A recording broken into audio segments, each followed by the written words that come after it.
This is TWiT. You'll notice a lot of these are very large 15-inch laptops with very loud keyboards. The first one up there is the Acer Nitro 5. If you scroll down a little bit on there, the Gigabyte Aero 15 and 15X, which is crazy, right? Because it's a laptop with a 144 hertz refresh rate on the Gigabyte Aero.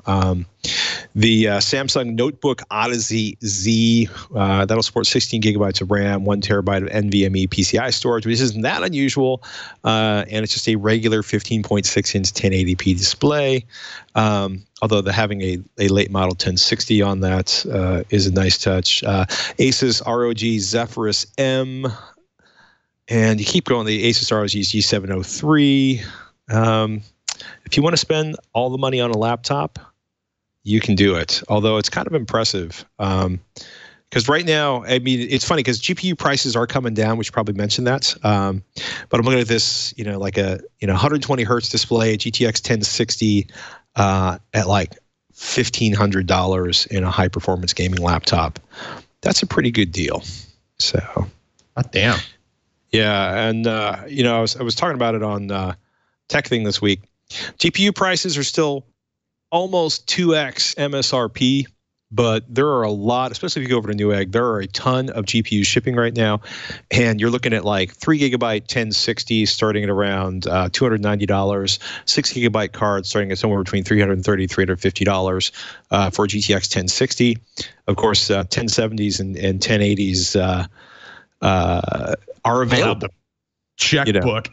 I was looking for a 1080 Ti, and that was $1,500 like a couple days ago.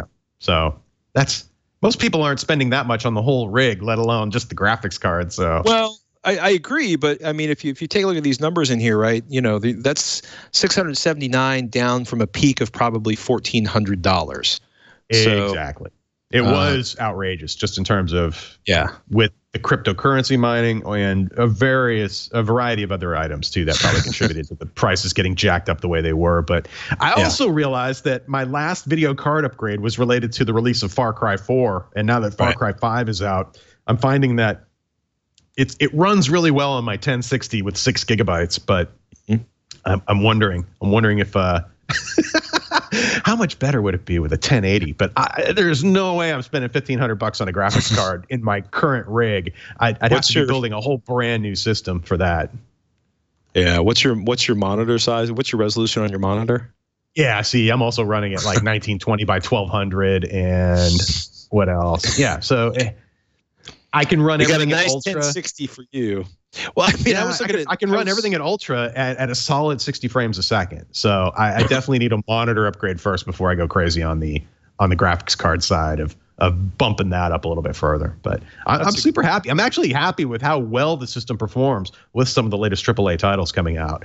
As far as PC gaming goes, I'm getting plenty of frame rate in terms of having that visual quality where I want it, which is generally, I hate turning things down. I'd rather leave all the pretty features on, but if I can't maintain a smooth flow of frame rate through, especially first-person shooter games and other games that just but they feel and play so much better when the frame rate's solid and stable.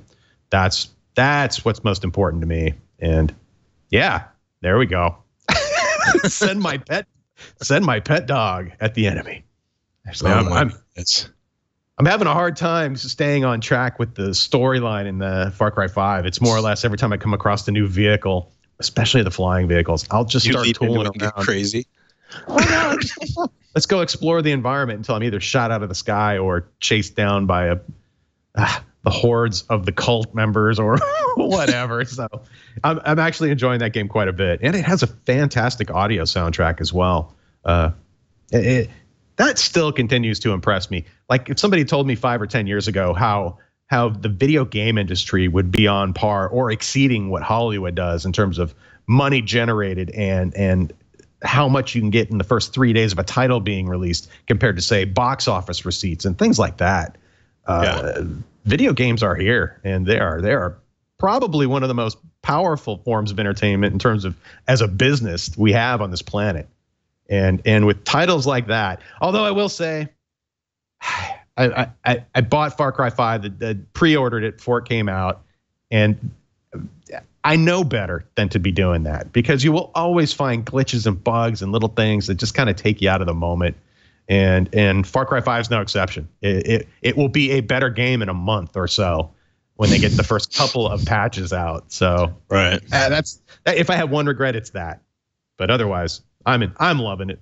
It's a fun environment and a kind of a creepy, cool story. And I'm looking forward to the end, trying to see the end before I read a spoiler accidentally or something like that. So game quickly.